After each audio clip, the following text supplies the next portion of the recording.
Okay, have you ever tried to explain, a really complex feeling? Something that's not just happy or sad, but somewhere trickier? Yeah. And you just couldn't find the words? Well, if your emotional vocabulary feels a bit, I don't know, basic, like primary colors when you need the whole spectrum, then this deep dive is definitely for you. We're aiming to get way beyond happy, sad, angry today. Absolutely. The mission here is linguistic and psychological precision. It's about looking at your own internal landscape, your feelings, and finding those really specific high-definition words to map it all out. Like getting a better map. Exactly. Think of it like getting a master key to understanding yourself better. And it's not just about, sounding more articulate, is it? Our sources are clear. Right. Mastering this kind of detailed emotional language, it's actually vital for critical thinking. Right. And for building stronger relationships, navigating tricky conversations, especially across different cultures, it's really a fundamental toolkit for life. Okay, so a toolkit. Let's build it. Let's do it. We'll move from some maybe simpler definitions to more complex psychological ideas, throw in some colorful idioms, and then look at how culture shapes everything. Sounds good. Where do we start? Let's start with getting that core precision, especially with negative feelings that often get mixed up. They feel similar, maybe, but they're distinct. Okay, yeah, like disappointed and frustrated. I feel like people use those almost interchangeably sometimes. They really do, but they come from different places psychologically. Disappointed, that's the sadness or displeasure you feel when your hopes or expectations just haven't been met. Ah, okay, so there's a gap, right, between what you wanted or expected and what actually happened, often about something in the past. Exactly. You hoped for X, you got Y, that sinking feeling. That's disappointment. Like you expected that promotion, you worked hard for it, and it didn't come through. You're disappointed. Right. Unmet expectation is the key ingredient. Makes sense. So how is frustration different then? Frustration is quite different. It's that feeling of being upset, annoyed, maybe even angry, because you're actively unable to change something or achieve a goal right now. Ah, so it's about being blocked. Precisely. The core feeling is often powerlessness, like you're stuck. You're hitting a wall in the present moment. Yeah. You can't make progress. Okay, yeah. The classic example that comes to mind isn't a past hope dashed, but like trying to put together some flat pack furniture with terrible instructions. You know the goal, but you just cannot get there. Perfect example. That feeling of being completely stymied, blocked, wanting to throw the instructions across the room, that's pure frustration. It's about the obstacle now. That distinction is actually really helpful. Okay, what about another tricky pair? Fear and worry. Like being scared versus being anxious. Good one. Let's break that down. Most people get scared. It's that immediate gut reaction to a present danger. Right. You see a bear suddenly appear on the hiking trail, boom, you're scared. Heart pounds, adrenaline surges. Fight or flight kicks in. It's about right now. Exactly. It's immediate, physical, and linked to a tangible threat. Now, compare that to being anxious. Anxiety is more like a worry or unease about an uncertain future event. So it's not the bear in front of you. No. It's worrying you might see a bear on the hike tomorrow, or worrying about a job interview next week, something that hasn't happened yet, and the outcome is unknown. The key there seems to be the uncertainty. All those what-if thoughts spiraling. That's the absolute core of anxiety. It feeds on uncertainty about the future. Scared is about the definite present danger. Anxious is about the possible future danger, or just ambiguity.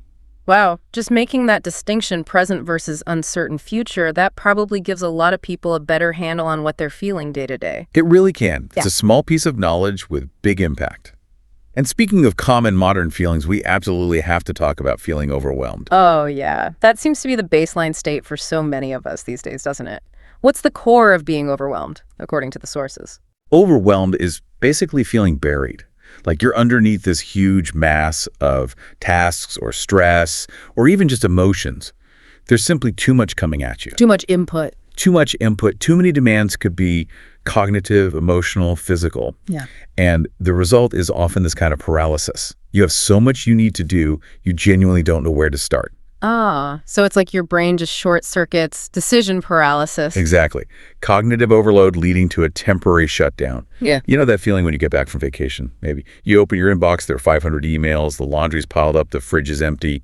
You just want to turn around and go back. Definitely knew that feeling. Yeah, you're not distressed, you're overwhelmed because the sheer volume stops you from taking any action at all.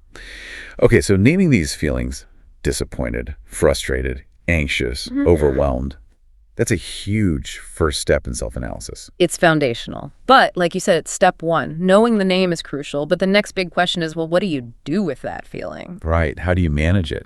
And that brings us squarely into the territory of emotional intelligence, or EQ, as it's often called. Okay. So moving from just identifying the feeling to actually working with it. EQ sounds like the operating system for our emotions. That's a great way to put it. EQ is essentially your ability to understand, use, and manage your own emotions effectively. And just as importantly, to understand and even influence the emotions of others. And where does that start? What's the first building block of EQ? The absolute foundation, according to all the sources, is self-awareness. Knowing yourself. Knowing yourself emotionally. The ability to recognize and, crucially, name your own emotions as they're actually happening. Not just getting swept away by them, but being able to observe them. So instead of just reacting blindly, you can kind of step back and say, okay, what is this I'm feeling right now? Precisely. It's like hitting an internal pause button. Wait a minute, that tightness in my chest, that heat in my face, that's not just feeling bad, that's frustration because I feel powerless in this situation. Or this hollow feeling, that's disappointment. Naming it gives you power over it. That sounds incredibly useful, but maybe a bit abstract. How do you practically develop that kind of awareness? Well, one of the most straightforward ways the sources suggest is tuning into your body. Pay attention to the physical cues. Ah, the physical sensations. Yeah. Where do you typically feel anger? Maybe your jaw clenches, your shoulders tense up. Where does anxiety show up? For a lot of people, it's that knot in the stomach. Right. Self-awareness is about connecting those physical signals to a specific emotional word. Once you make that connection, tight shoulders means I'm stressed, or fluttery stomach means I'm anxious, you have a handle on it. You've identified it. Okay, so identify the physical cue, connect it to the word, got it. That's self-awareness. But then comes the really hard part, maybe. Self-regulation. Definitely the next crucial step. Self-regulation is your ability to manage those emotional responses, to choose how you react, instead of just having that automatic, uncontrolled outburst or shutdown. So not letting the anger explode or the anxiety paralyze you. Exactly. It's about managing the intensity and the duration of the feeling and deciding on a constructive response. The sources mention a couple of key tools here. One is simply the physical pause, just taking a deep breath. Buys you a second. It does. It interrupts the immediate reaction cycle. And the other, more cognitive tool is called cognitive reappraisal. Cognitive reappraisal. Okay, that sounds interesting. What does that actually involve? It means actively changing the way you think about a situation to lessen its negative emotional impact. You're reframing it. Okay, can you give an example? Sure. Let's say you get some pretty harsh feedback on a project at work. The automatic reaction might be shame or defensiveness, maybe anger. Yeah, easily. Cognitive reappraisal would be consciously telling yourself something different. Like, okay, this feedback feels tough, but it's not a personal attack. It's information about the project, and I can actually use this information to make it better. Ah, so you're changing the story you tell yourself about the feedback. Exactly. You regulate the initial sting of shame or anger by shifting the meaning you assign to the event. It's incredibly powerful for managing difficult emotions. That really is powerful, and it highlights the difference between, say, someone who's seen as hot-headed, quick to anger, flies off the handle easily. Right. Low self-regulation in that area. Versus someone who's described as level-headed. Yes. A level-headed person isn't someone who doesn't feel emotion. They absolutely do. But they recognize the trigger, they pause, maybe they engage in that reappraisal, and then they make a calm, sensible decision, even when things are stressful or challenging. They process it constructively instead of just reacting. That's the key. They're driving their emotional bus, not being taken for a ride by it. And once you get better at driving your own bus, you're much better equipped to deal with the emotional states of your passengers, so to speak, other people. Okay, so let's pivot outwards then. Applying this emotional intelligence to how we support others. We all want to be there for our friends when they're going through a tough time, but sometimes it's hard to know what to say or do. It really is. And often our first instinct, maybe to offer advice, isn't actually the most helpful thing. Right, trying to fix it for them. Exactly. The sources emphasize that the key is offering validated support, not necessarily solutions. So when a friend shares bad news, the first, most crucial step is simple sympathy. Saying something like, oh, I'm so sorry to hear that. It's just acknowledging their pain. And it's important to note that's expressing sympathy, not apologizing like it's your fault. Absolutely. It's, I feel sorrow with you, not I am responsible. Then, after that initial sympathy, the next step is validating their feelings. Validation. What does that look like? It's letting the person know that their emotional response is understandable and makes sense given the circumstances. You might say, wow, that sounds incredibly difficult. Or, given everything that's happened, it makes total sense that you feel so frustrated right now. You're basically saying your feelings are legitimate. It's okay to feel this way. Exactly. You're affirming their internal reality. It's incredibly powerful for making someone feel seen and understood, which is often what they need most, much more than instant advice. That feels so much better than jumping in with, well, you should just. Yeah. Which can feel really dismissive, can't it? It really can. And then if you do want to offer practical help, the sources suggest a kind of golden question. Ooh, a golden question. What is it? It's simply, is there anything I can do to help? Ah, simple but powerful. Very. Because it does two things. It shows you're willing to help, but crucially, it puts the control back in their hands. They get to decide if they want help and what kind of help. Yeah, it's not pushy. They can say, actually, yes, could you maybe? Or they can just say, no thanks, but I appreciate you asking. It respects their autonomy. Precisely. It avoids that feeling where a well-meaning friend kind of takes over and potentially adds more stress. Offering help respectfully is emotional intelligence in action. These are really practical phrases. I'm sorry to hear that. That must be so difficult. Is there anything I can do? Using these can genuinely build stronger, kinder connections. Okay, so we've covered precision, EQ, empathy.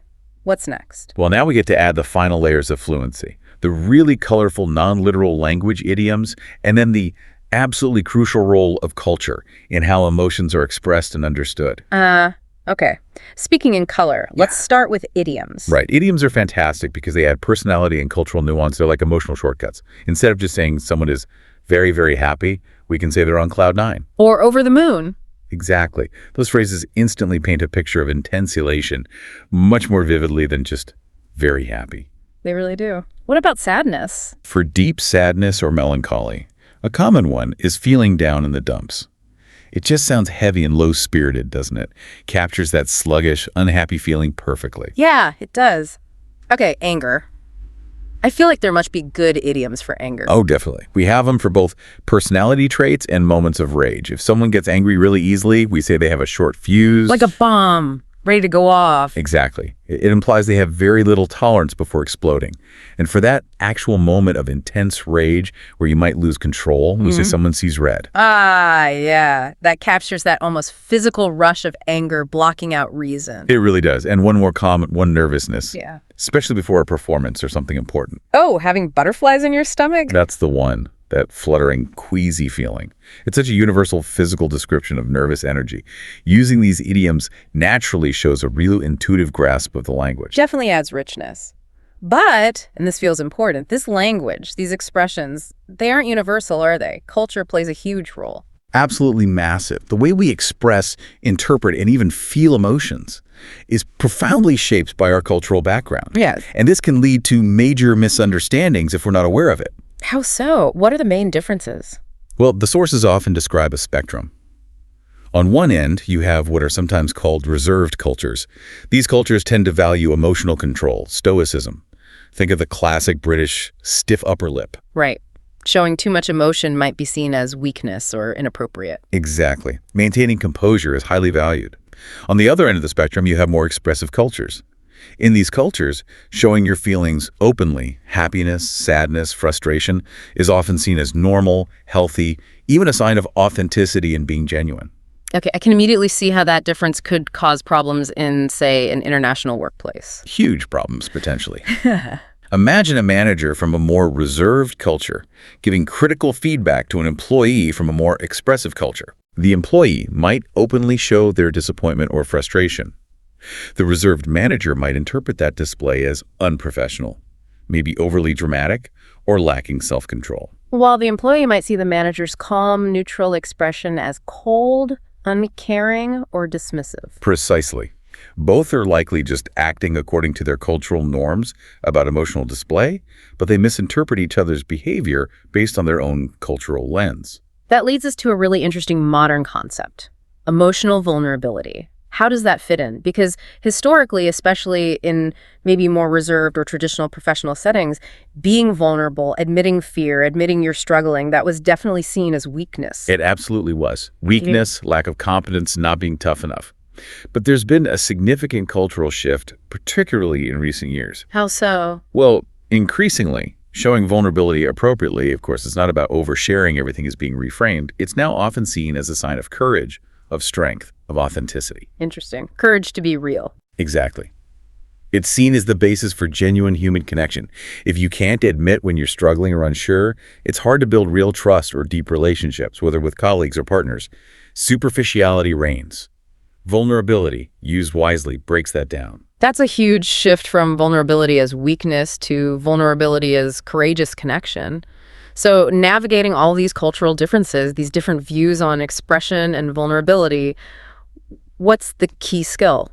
The sources point to one crucial skill for cross-cultural communication: the ability to depersonalize the behavior. Depersonalize the behavior. What does that mean? It means when you encounter behavior that seems odd or inappropriate according to your norms, maybe someone is much more expressive than you're used to or much more reserved, you make a conscious effort not to take it personally. So you don't assume their behavior is about you. Right. Instead of thinking, wow, they're being really cold to me or they're so overly emotional, you try to think, okay, this might be a reflection of their cultural background regarding emotional expression, rather than their personal feeling about me or this situation. That requires real cultural intelligence. Yeah. Stepping back and analyzing through a cultural lens, not just a personal one. It's a high-level skill, but absolutely essential for navigating our interconnected world effectively and respectfully. Wow. Okay, what an incredible journey we've taken here. We started really granular, didn't we? Getting precise about the difference between feelings like disappointment and frustration, moving beyond just vague physical states to clearly defined psychological ones. Yeah, building that foundational vocabulary. Yeah. Then we moved into the mechanics of emotional intelligence, the how-to, focusing on those twin pillars: self-awareness, really knowing what you're feeling. And self-regulation, choosing how you respond, not just reacting. And we saw how to apply that outwards using specific language for empathy and support. Exactly. And then finally, we added those layers of richness, the color of idioms, like being on cloud nine or having butterflies. And the vital context of culture, understanding reserve versus expressive styles, the evolving view of vulnerability, and that key skill of depersonalizing behavior. It's a lot. But by mastering these different layers of emotional language, you really are empowered to navigate your own inner world with more clarity and the worlds of others with hopefully more precision, connection, and compassion. It feels like the ultimate goal here, building on everything we've discussed, isn't just to be able to say, I feel frustrated. It's reaching a point where you can articulate your own internal state with the precision and clarity of a psychologist. Almost like giving a masterful, nuanced narration of your own emotional journey. That's a fantastic aspiration. It's about moving from just experiencing emotions, sometimes chaotically, to understanding and communicating them with real skill. Observe them, name them accurately, and choose your response wisely. It's a lifelong practice. Absolutely. Well, thank you for guiding us through that. This has been a really insightful deep dive. We hope you listening feel much better equipped for your next emotional conversation, whether it's internal or external. Until next time.